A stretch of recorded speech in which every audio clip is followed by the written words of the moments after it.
Um, welcome everyone. It's Amalia here from the Self Mystery School, and I am joined today with the beautiful Satyara Priest. She is my co-host at Love, Sex, and the Hidden Agenda, my dear Hey, friend. what's happening? What's up? Okay, yes, we are live. Let me just click this. Yeah, there we go. Okay, if you're joining us live, please let us know. Say hello in the comments. I felt I really needed to show up here. You guys, I have had a massive healing crisis. Some of you were probably anticipating on the first last full moon on the lunar eclipse that I was gonna go live with Stephanie Dubois and do a healing circle in light of everything that happened. Hey, Martina. Um, and I got so spun out.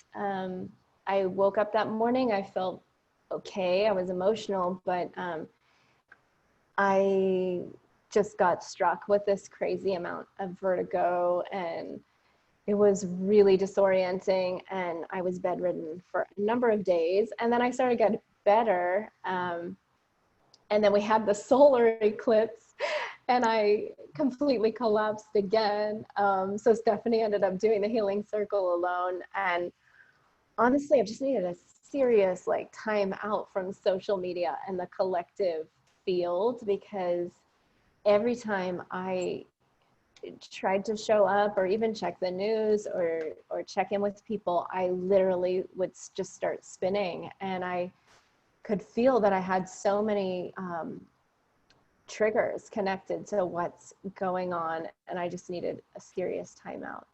But I am feeling better. I'm still not 100% out of the woods, but I am not on the crazy Mach speed merry-go-round. It's kind of like at a kiddie park merry-go-round now. Satya was also in the spins for some period of time. No, Yes, yep, I know that was crazy. there's like a number of people who've been telling me that they were also feeling vertigo, and all this talk about, the 5G networks getting switched on and all this stuff. And there was just so much fear mongering and fear projections also. And I definitely fell into it for a number of days because it was really scary what was happening to me. I was thinking the worst, I'm dying. I was having wild thoughts, and really needed to recenter myself and just take time out. So thank you guys for those of you who reached out to me and were wondering what happened and if I'm okay. Yes, I see it as a time for massive upgrade. What I'm noticing in myself is all these old structures, old belief systems, places in me that I've been working on for a long time, in the lower dense chakras, the first and second chakra, are being restructured. I'm getting into places where, for generations from my family lineage, it's been handed down, and I'm pulling it out from the root, and it's creating it almost felt like my own poles were shifting. I was having to restructure myself to my crystalline grid and sort of let go of the physical body. And it was this terrifying experience. So I've been in this re-stabilization healing. And I just wanted to be really upfront and clear about it. I think a lot of leaders or spiritual teachers never really share so much of their personal process, but I'm a testimony to anyone who's doing big work or here to really ascend and to clear their triggers and karma. You're going to go through major up leveling, and maybe it doesn't look anything like mine, or maybe it's not as dramatic as mine tends to be, but you're going to have your version of it. And this group is for those of us who are on that path of massive change, of either change happening to us, like what we're all experiencing in this pandemic, or for those of us who just sort of choose a different reality for ourselves, right? And choose to change something, like sometimes the very fabric and the foundation of what we base our life on, or how we've set up our structures in life, have to change in order for that beautiful new possibility to arise. So how many of you are in this now with us? I know you, Satya, are going through your own changes there, you know? Yes, yes. Yeah, I've had the spins. I feel like I'm sort of trying to navigate about 12 intense things at the same time. I kind of feel like it's almost like being pregnant with like quadruplets is how it feels right now. Yeah. Yeah, well, I think we're like birthing the new world, or our new reality. And I know so many people, like after things are opening up in different places in the world, we're still pretty much on lockdown here, although some businesses have opened to like 30% capacity. So some of the restaurants are open, our beaches are still closed. Most of our shops are still closed, but people are getting out more. And I can see that it's like nobody really knows what to do. There's all these new rules in place where you have to wear the face mask to shop, and you need to like some people are just kind of forgetting and wanting to go back to the way things were before, but yet there's still like all these new things we have to think about. Even just what's happened with the whole Black Lives Matter movement too. It's like systems are being replaced, which is really exciting. I'm excited to see how we start thinking differently. I feel like the collective is on a different thought way. We're thinking about each other more, like each other's protection and safety and care. So that's kind of exciting. I finally feel like there's hope. I wore my I'm a Unicorn shirt today because I feel, I wear this shirt once in a blue moon to just kind of help me put on my magical thinking of like possibilities, and remembering that I am a creatrix and I can kind of create whatever reality I want to live into. So I'm wondering if you guys are feeling some hope. We do have another eclipse coming this weekend. Another full moon, another eclipse, and I'm like, bracing myself. What's next? Oh my goodness. Wow. Yeah. It does feel I love the unicorn thing, because it does feel like something magical is happening in the middle of, but that's just how it usually goes, right? When there's something really intense, something really deep, something, then it makes it sort of slows things down, like a slow motion film, in the Matrix, like when he's like going backward, to like miss the bullet. That's how it feels. So it's like getting in touch with like, whoa, look at that bullet and how I can dodge it. So like, I don't know like, what it whoa, is. it almost hit me, but I'm not dead yet. Yeah. And so, like the world of possibilities, it's making, I think, the fabric of our whole collective, we have to look at different ways of being, and it kind of shakes up our autopilot, so it was certainly, at least we're out of autopilot, right? And we're all kind of cooking something. Yes, and we are cooking something. We relaunched our podcast, and I don't know if you guys know, but Satya and I have a podcast called Love, Sex, and the Hidden Agenda, and we started it like a year and a half ago in order to bring healing to our own lives and our relationships, and to reclaim a sacred sexuality, and bring that healing to ourselves and so many people who've dealt with just like carrying loads of toxic shame, or just wanting to find the relationship of your dream. And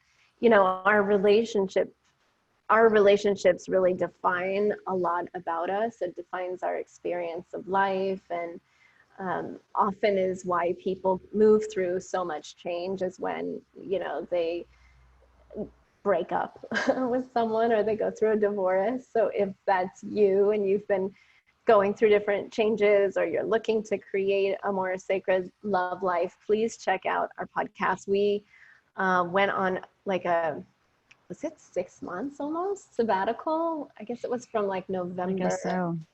Yeah. It was 6 months. We stopped recording for 6 months, mainly because I got triggered like crazy. And then started a beautiful relationship, and I wanted some time to just process and be in the sanctity of that and not have it be exposed, because we share a lot in our podcast. Maybe too much Yes. for some people. Yes. A lot. A lot. And we brought in Isa Lara Marie. She's an amazing healer. She's someone I've worked with to help in my own healing journey. And she shares in a number of episodes with us about how she healed from sexual ritual abuse from her church. So if you have been healing your sexuality or had some sort of toxic shame hiding, you want to listen to those episodes. And I was thinking to start like a watch party here in our group for you guys to kind of get some discussions going. I feel that, our sexuality and our relationships is what define our lives and the experience of our lives, right? Like if we're in a good relationship where we feel supported and loved, we can accomplish a lot and like create a strong foundation for ourselves. But when we come from broken homes or we're in abusive relationships, then, well, like nothing really works, right? It doesn't matter how good our job is or any kind of success or happiness seems to elude us if we have these toxic ties at home. So please tune in to our podcast, and we'll start sharing them here in the group. And I'd love you guys to just chime in and share what you're learning or what comments you have, and maybe we'll bring it into another episode. Yeah, definitely. You have to check out this season. Oh my gosh. Whoo, it's already blowing my mind. Yeah, we just finished recording. Yeah, it's amazing. I mean, whether you have, even if you haven't experienced abuse, it has some really amazing like tips and advice and suggestions for how to talk to yourself, and just really healing stuff. Really good. Mm-hmm. I was just noticing that I heard birds, and you're in San Francisco and it's so silent, and I just heard birds chirping, and that's amazing.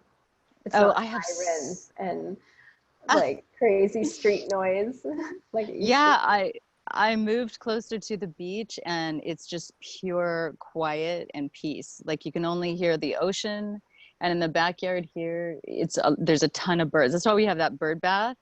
There's Mm-hmm. always like, they come in the morning though. I think it's too warm for them right now or something, but there's a ton of birds out here all the time. Yeah, and big hawks too, and big ravens and crows, and yeah, it's pretty cool. But from the quarantine, do you find there's obviously must be less traffic and stuff also, right? Yeah, a little bit, although this neighborhood has been pretty quiet and not very trafficy in general. I was living a little closer into the city before, so and there was a ton of construction, like housing construction and all of that. So I'm so happy to be away from all that. So yeah, it sounds like you're like in the hills of Mill Valley, not in San Francisco. I want to say hello to Martina, who says, yes, more episodes. Martina was like binge listening to all our episodes and like telling me what she was getting from it. So thanks, Martina, for the push to like keep doing more episodes. And Jean-Francois is also here. Hello. hello.